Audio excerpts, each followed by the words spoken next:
Good इभिनिंग बंधु बान्धवी सकल आपनालोकर कारणे আজি এটা বহুতে ভাল খবৰ লৈ আহিছো। আপোনালোকে হয়তো ইতিমধ্যে ভাল খবৰটো পাইছে, হলেও মই এটা ভিডিও বনাই আপোনালোকৰ আগত আগবঢ়াব লৈছো। সো ভিডিওটো আপোনালোকে শেষলৈকে চাই থাকিব।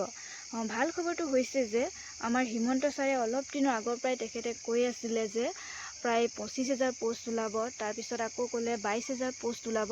কিন্তু বৰ্তমান অলপ আগতে তেখেতে টুইট কৰিছে যে প্ৰায় 32,000 পোষ্ট মুকলি হ'ব বুলি তেখেতে টুইট কৰিছে। সো আপোনালোকে ভাবক এইটো এটা কিমান ডাঙৰ ভাল খবৰ। সো আপোনালোকে প্ৰেক্টিছ কৰক, প্ৰিপাৰেচন কৰক। এনেকুৱা এটা সোণালী সুযোগ আপোনালোকে হেৰুৱাব নালাগে, কাৰণ আকৌ বা কেতিয়া এনেকুৱা এটা সুযোগ পাব কোনো ঠিকান নাই। সেইকাৰণে আপোনালোকে এতিয়াৰ পৰাই ভালদৰে প্ৰিপাৰেচন চলাই যাওক।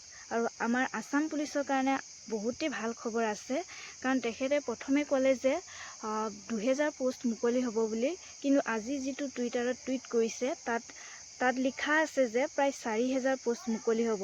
সো যিসকলে আসাম পুলিচৰ কাৰণে প্ৰিপাৰেচন চলাই আছিলে তেখেতসকলৰ কাৰণে এইটো এটা বহুতেই ভাল খবৰ, কাৰণ 4000 পোষ্ট বহুতে বেছি হয়। সো আপোনালোকে এতিয়াৰ পৰা পুৰা আৰু যিমানে প্ৰেক্টিছ কৰি আছিলে তাতকৈ বেছি এতিয়াৰ পৰাই প্ৰেক্টিছ আৰম্ভ কৰি দিয়ক, নহ'লে পিছত আপোনালোকৰ কাৰণে বেয়া হ'ব। সো এইটো এটা বহুতেই আপোনালোকৰ কাৰণে ভাল খবৰ। অকল আসাম পুলিচ বুলি নহয়, আৰু বিভিন্ন ধৰণৰ পোষ্ট মুকলি হ'ব। হেল্থত হ'ব, এডুকেশ্যন হ'ব, গ্ৰেড 3 আহিব, গ্ৰেড 4 আহিব। সো যিসকলে যিবোৰ পদৰ কাৰণে প্ৰেক্টিছ চলাই আছিলে, প্ৰিপাৰেচন চলাই আছিলে, সকলোৱে ভালদৰে প্ৰেক্টিছ চলাই যাওক। সো আপোনালোকে যদি টুইটাৰত টুইটটো চোৱাই নাই, মই পোষ্টটো লগাই দিছোঁ, আপোনালোকে ভালদৰে চাব আৰু নিজেও টুইটাৰত গৈ ভালদৰে টুইটটো চাই ল'ব। সো আজি ভিডিওটো ইমানেই আছিলে।